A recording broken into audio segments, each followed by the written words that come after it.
We will now consider log number 5606 by Mr. Vindman of Virginia. For what purposes, gentlemen from Virginia, seek recognition?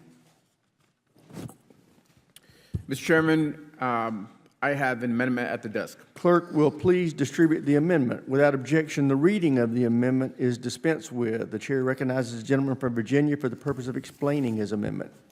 Thank you, Mr. Chair.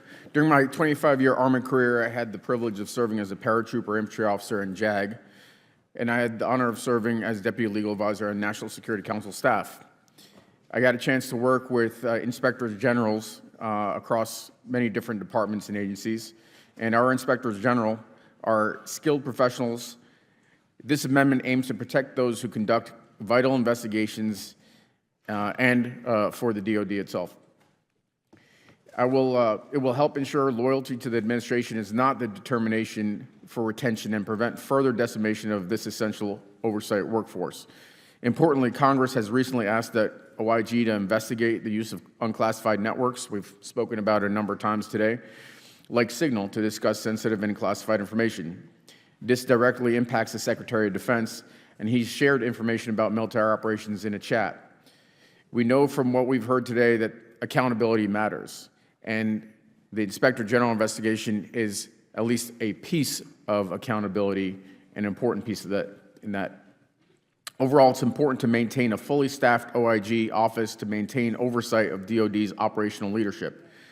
This amendment would ensure that IGs cannot be fired for political or personal reasons, allowing them to do their job without fear or favor. We saw IG firings in January. We know IG personnel are at risk. We also know that civilians are being targeted for cuts, and the administration rewards loyalty and subservience over facts.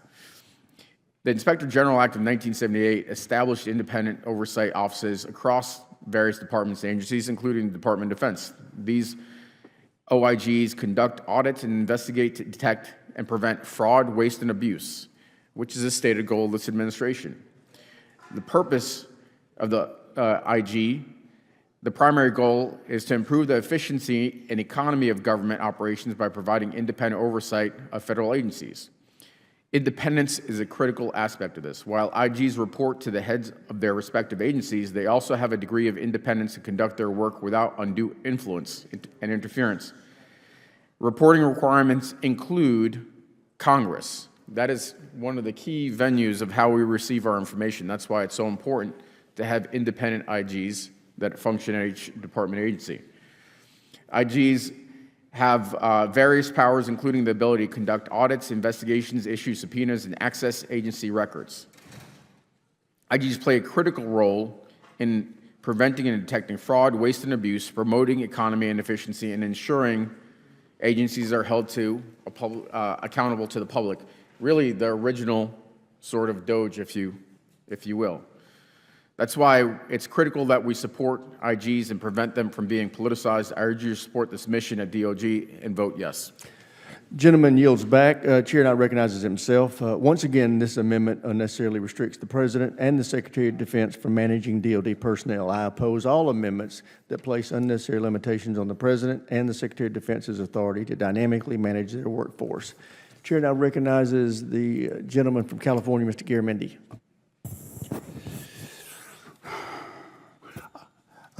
Mr. Chairman and Ranking Member and members of the committee, I do not believe we can do our job of oversight, and even before oversight, our job of directing policy, creating policy.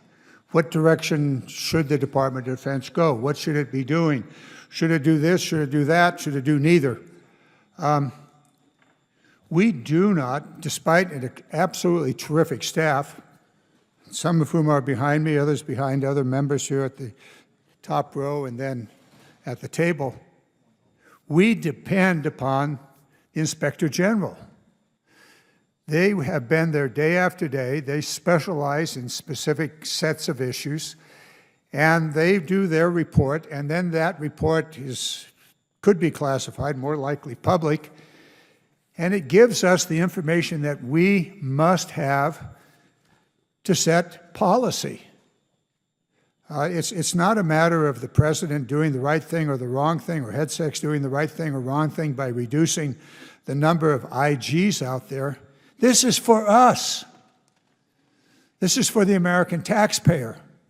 These IG specialists are absolutely critically important. I know from my 15 years here, I don't have a clue what's going on until I read an IG report. Maybe some general will retired or otherwise come by and, wow, that's interesting. But I depend upon the IG reports. And then that leads to additional questions. It is fundamental to our work of establishing policy and then the oversight of the existing policies. I cannot understand why any member of this committee, Democrat or Republican, would accept a situation in which half of the IG staff disappears. We cannot do our job without that information. Mr. Vindman is correct. And all of us ought to be jumping up and down and saying, yes, bring them back. Make sure these people are there. Make sure that that experience, that knowledge is available to us. Waste, fraud, and abuse doesn't mean a good goddamn thing unless we have the knowledge to go with it. It's just 3 words and a talking point.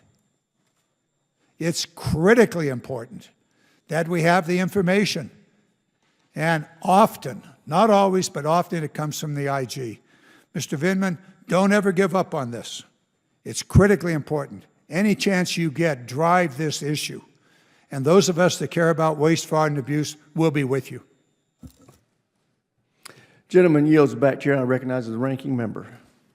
Thank you, Mr. Chairman. There's a series of amendments here all surrounding personnel, which can sort of make it sound a little, I don't know, bureaucratic and boring, that we're like quibbling over exactly how to handle personnel. And I just want to make sure everyone knows how completely unprecedented what the Trump administration has done to personnel is, and the fundamental threat that it poses to civil service, and the very concept that we are a nation of laws, not of individuals. We have seen across the board, not just at DOD, obviously in a more dramatic fashion in other places in our civil service, a direct attack on civil servants. And basically the goal and the effort is to terrorize them. Certainly there's been thousands of firings across the board with very little reason given, but you have to get at some of the specifics. Some people have been fired, weeks later been given a notice that they are allowed back in, weeks after that, fired again. They have been given a level of uncertainty that has made it very difficult for them to do their jobs. I read about one case where someone was fired, brought back, but then told that their health insurance was no longer active, even though they were still paying for their health insurance. Tens of thousands of workers have been treated this way. So we have also seen at DOD the firing of the Inspector Generals, the firing of the JAGs, the firing of 4-stars. It's hard to say exactly which one is the most egregious case, but the firing of the dual-hatted NSA Cyber Command chief, Mr. Hawk, is perhaps the worst, where Laura Loomer showed up in the White House, said, you know, this guy might not be trusted, and despite the fact that he has enjoyed years of bipartisan enthusiastic support, he was fired, and as far as I know, has not yet been replaced. What the Trump administration is trying to do is strip any check on Trump's power in a way that will weaken us as a country. Now, this focuses specifically on inspector generals, but as I mentioned, a whole lot of other people in the federal government have been terrorized in this way.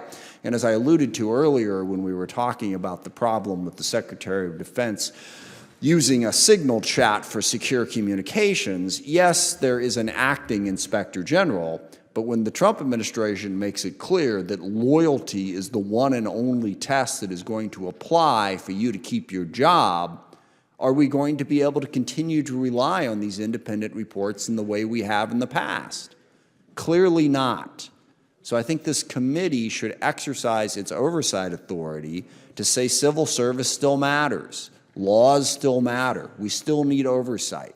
Now, the IG amendment here, I think, is the one that best drives home this point, but all these amendments are crucial on that front. I support them all, and I urge the committee to do so as well. Does any other member seek recognition on the Vindman amendment? There's no further debate on then the question occurs on the amendment offered by Mr. Vindman. So many as in favor will say aye. Aye. Those opposed, no. Opinion of the chair, the noes have it. A recorded vote is requested. A recorded vote will be postponed.